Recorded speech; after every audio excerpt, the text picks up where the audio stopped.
Pause. Are you missing the signs from God? Something inside you has been nudging. It's not always loud.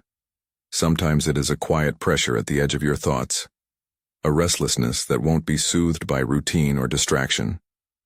You wake up with a tightness you can't name, or you keep rearranging the same problem in your head as if you're trying to make it smaller. That small, persistent unease? It could be a sign. This is not a guilt trip about doubt. I know how heavy uncertainty can feel. I know the long nights when you whisper to no one and wonder whether you're imagining everything. Hear me. That inner discomfort is often the first trace of a new room being prepared for you. God doesn't always change the outside first. He prepares the inside, expanding your heart, loosening what has held you too small, making space for something larger than your old life. Have you noticed how clothes feel tight right before you outgrow them? Think of your soul like that. Restlessness is not only discomfort, it's expansion coming. It stretches you until new options begin to fit. That tension is a sign of growth in disguise. If this resonates, comment "I'm listening" below. Let this be your first small step toward recognizing what's happening in you. Then there are the doors that close. You make plans, you pray, you take steps, and suddenly doors slam. A job doesn't come through.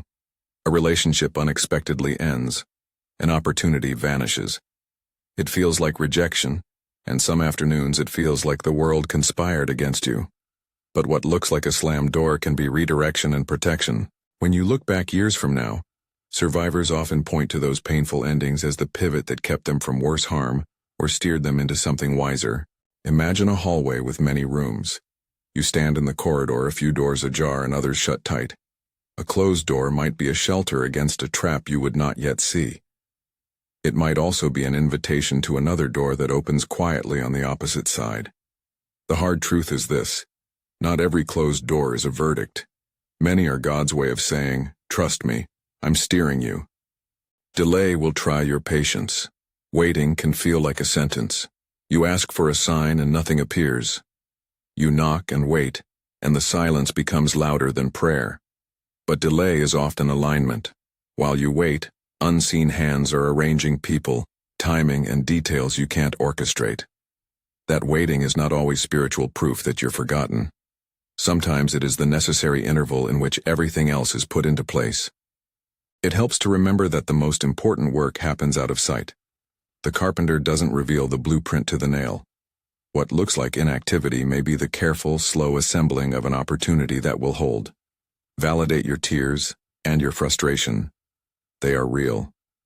They are not proof of failure. They are the sound of the refining process. You survived what you thought would break you. That survival is evidence. Hard seasons are not wasted when you are being forged. Picture gold in a crucible. The flames do not aim to destroy the gold's worth, but to purify it. Your endurance in private, those mornings you forced yourself to keep going, the small faithful acts no one saw, those are signs that something resilient is being formed in you.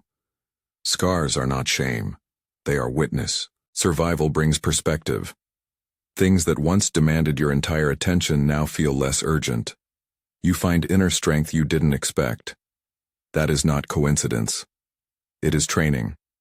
When survival begins to look like shaping, you can start to read the edges of God's hand in your life. Clarity arrives not always as thunder but as light cutting through fog. Trials remove what is unnecessary. Discernment sharpens. You begin to see illusions, the relationships that were holding you back, the jobs that were a comfort but not a calling, the fears that disguise themselves as prudence. With time, your yes and your no come easier. That ease is a sign. It means you are entering a season where God is granting you vision to match the assignment that is coming. You are in a transition hallway, and hallways are awkward places to live. They feel temporary and exposed. You may feel tempted to retreat back to a room where things were known and safe. But this is the exact moment to tilt toward obedience. Courage doesn't always roar.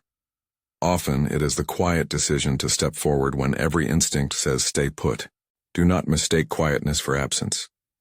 A sign might be a gentle conviction to move. Make that call, write that email, set that boundary, accept that responsibility. It may look small to others, but it is the beginning of a pattern of faithfulness that will line up with what is being prepared for you. And if you are not sure whether this is spiritual nudging or simply anxiety, be gentle with yourself.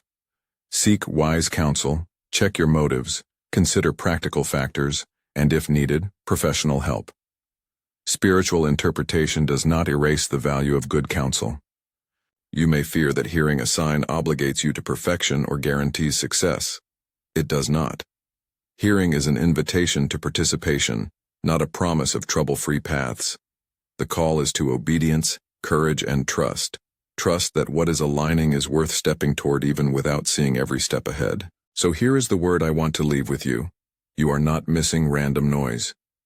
If you listen, there are patterns. Restlessness that precedes expansion, closed doors that redirect and protect, delays that align, survival that forges, clarity that prepares. These are the fingerprints of a God who works both loudly and quietly. Your inner yes, that small resonance when something I'm saying lands, take that as confirmation to pay attention. This is your moment. There are arrangements being made on your behalf that you cannot force and cannot fully understand. But your response matters. Will you step forward a little today? Will you name one small act of obedience and do it? You don't need to see the whole path, you need one faithful step. Lord, if you are moving in ways we cannot yet see, confirm it.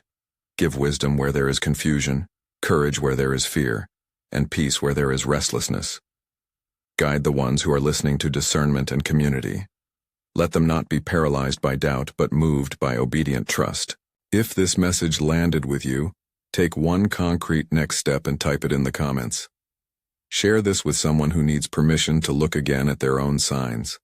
Subscribe for more encouragement like this, and come back when you need a word that roots you in courage. Are you missing the signs from God? Maybe. But you are not beyond His reach, and today He is nearer than you think.